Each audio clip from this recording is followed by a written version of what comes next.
Assalamualaikum warahmatullahi wabarakatuh. Salam sejahtera untuk kita semua. Kali ini kita akan belajar berkaitan dengan korelasi atau hubungan. Jadi, kalau kalian menemukan tugas akhir atau skripsi yang judulnya hubungan antara ini dengan ini, hubungan antara variabel X dengan Y, itu pasti ujinya itu menggunakan uji ini atau uji korelasi.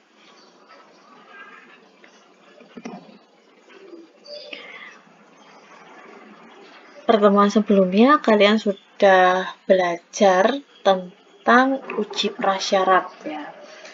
Ada uji normalitas, uji homogenitas, uji linearitas, dan uji homoskedastisitas.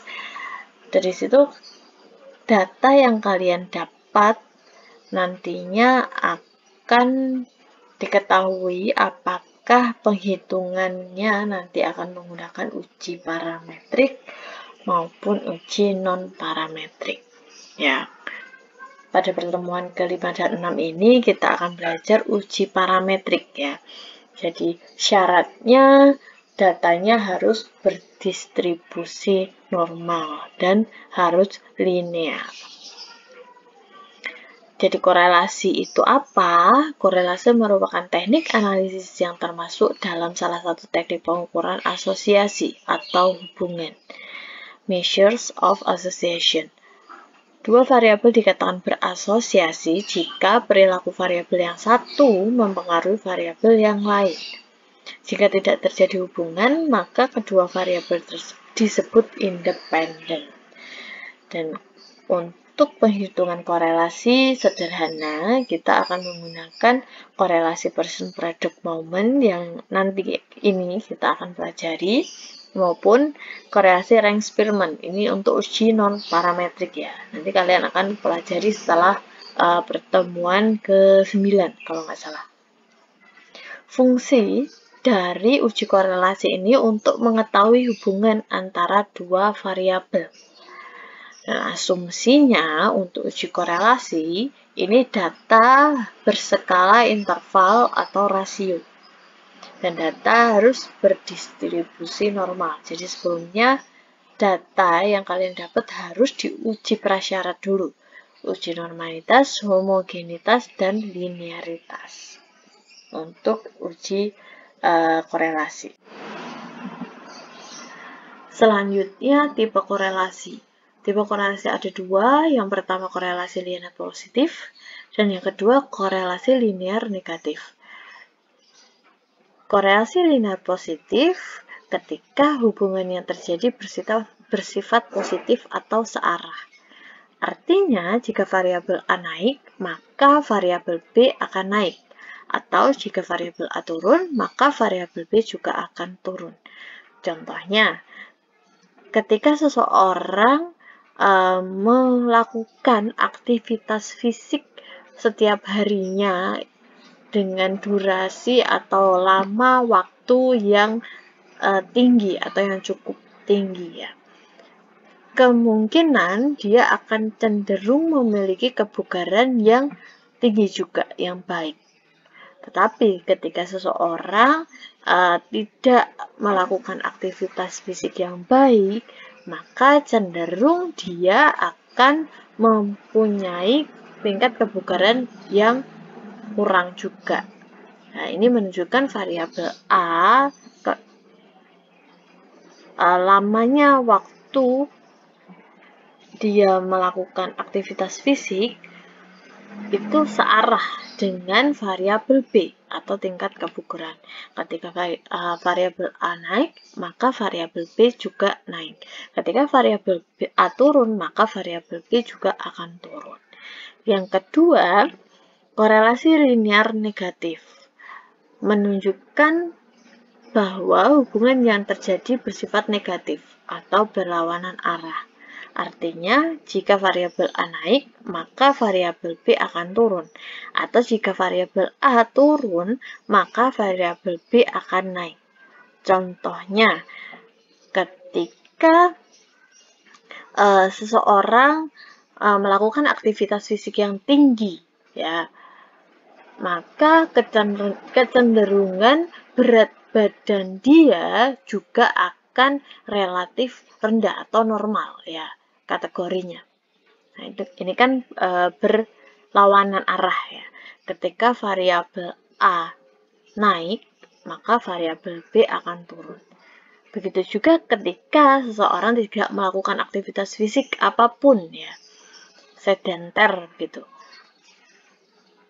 sebagai variabel A, maka cenderung dia akan memiliki berat badan yang relatif tinggi atau mungkin bisa saja obes ya kalau dia makan terus tanpa melakukan aktivitas fisik ya.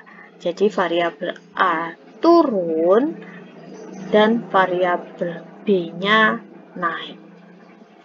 Ya, pada gambar di slide ya, itu menunjukkan strong positive correlation ya, moderate positive correlation dan no correlation. Korelasi yang kuat terjadi ketika hubungan variabel A dan B itu searah ya, seperti pada gambar.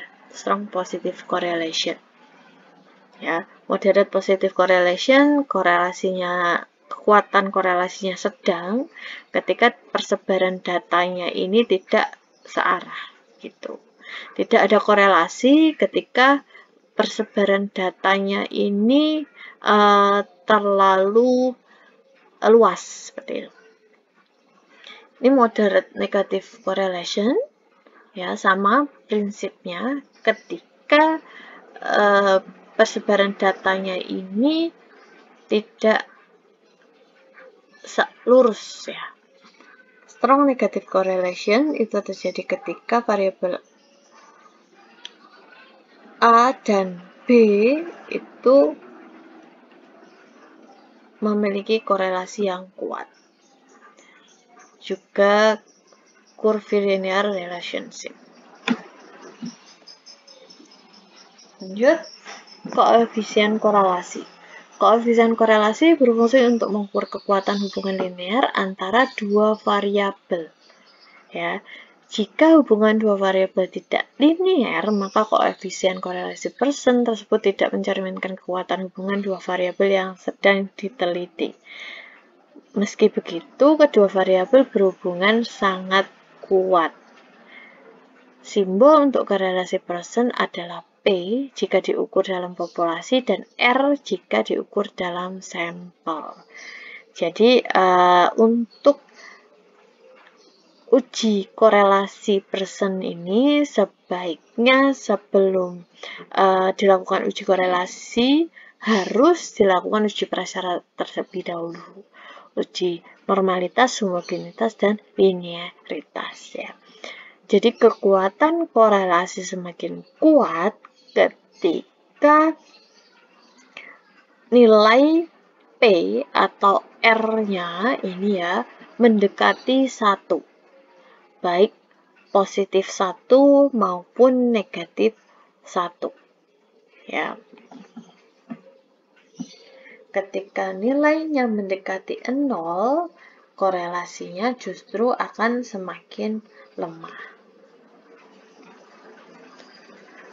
Interpretasi koefisien korelasi, jika koefisien korelasi min 1 ya, nanti jika pengukuran didapatkan hasil P atau R-nya min 1, maka kedua variabel yang diteliti mempunyai hubungan linearitas sempurna negatif.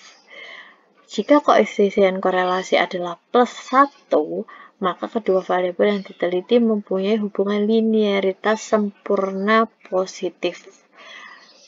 Jika koefisien korelasi menunjukkan angka 0, maka tidak terdapat hubungan antara dua variabel yang dikaji. Ya. Yang di bawah merupakan tabel interpretasi korelasi menurut Sugiono tahun 2013 ya.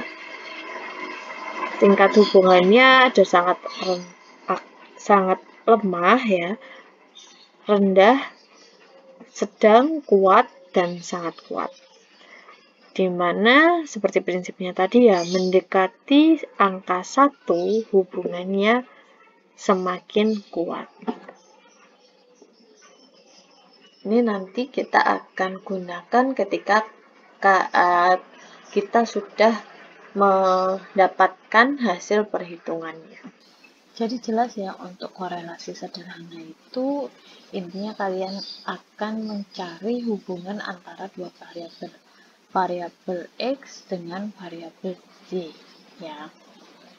Contohnya, misalnya nih, ada rumusan masalah yang berbunyi apakah terdapat hubungan antara motivasi melakukan aktivitas fisik dengan VO2 max, di mana variabel independennya adalah motivasi, ya. Dan variabel dependennya atau variabel terikatnya itu VO2 max. Datanya bisa di-download di link ini. Ya, kita coba bersama-sama.